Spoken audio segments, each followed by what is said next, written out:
तो भारत की आजादी की कहानी क्या लगता है एक रात में लिखी गई थी? बिल्कुल नहीं। ये दशकों के संघर्ष, त्याग और एक जबरदस्त जिद की कहानी है।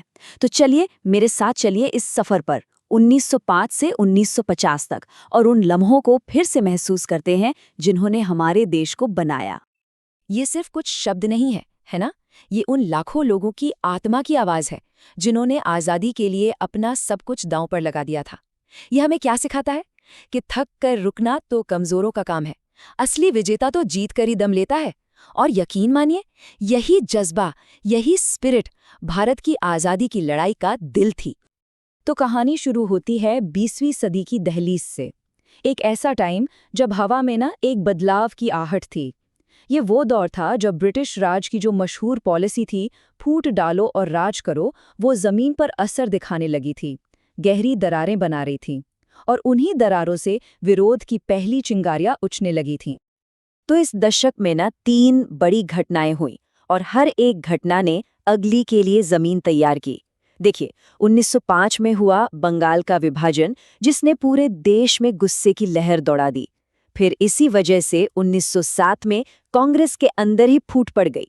और फिर आया 1909, जब सुधारों के नाम पर एक ऐसा सिस्टम लाया गया जिसने जाने अनजाने में बंटवारे की आग को और भड़का दिया।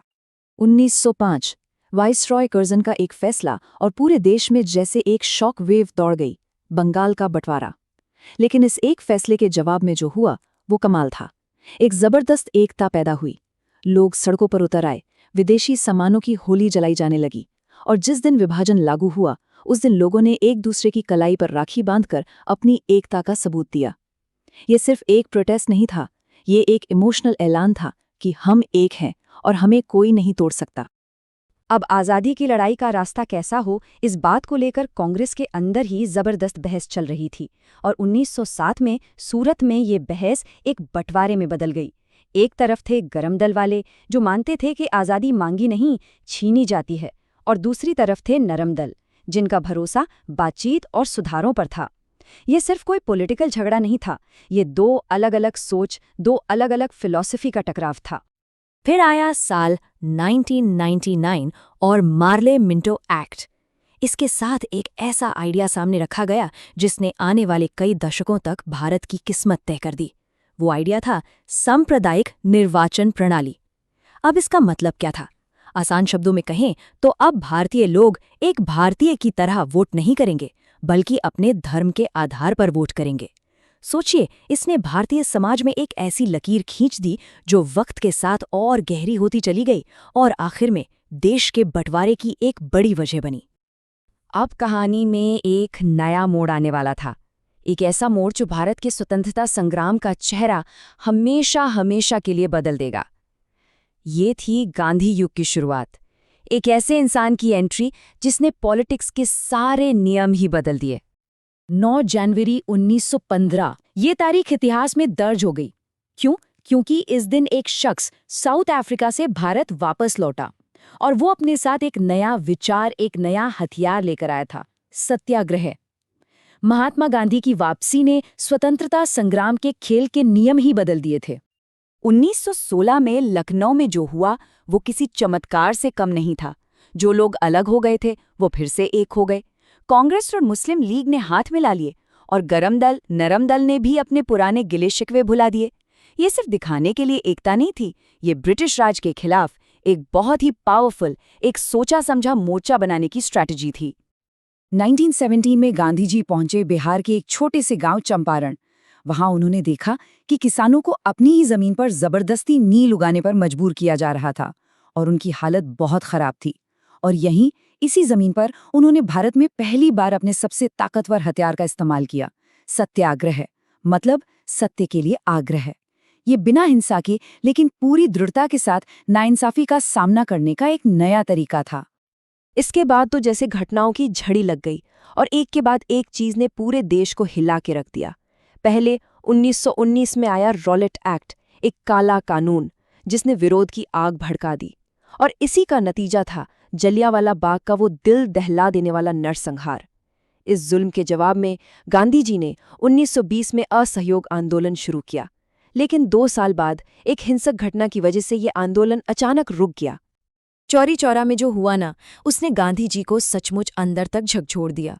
जब उन्होंने सुना कि एक गुस्से वाली भीड़ ने एक पुलिस स्टेशन को आग लगा दी है, तो उन्हें लगा कि उनका आंदोलन वो अपने रास्ते से भटक गया है। देखिए, उनके लिए अहिंसा सिर्फ एक टैक्टिक नहीं थी, ये एक ऐसा सिद्धांत था जिसे वो तोड़ नहीं सकते थे। और उस एक सिद्धांत के लिए उन्होंने पूरे देश का आंदोलन रोकने जैसा मुश्किल फैसला लिया। असहयोग आंदोलन का खत्म होना एक नए चैप्टर की शुरुआत थी। अब तक लोगों को समझ आ चुका था कि छोटे-मोटे सुधारों से काम नहीं चलेगा।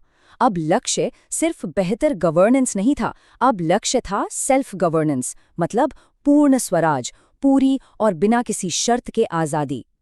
तो पूर्ण स्वराज तक का सफ़र शुरू हुआ 1927 में।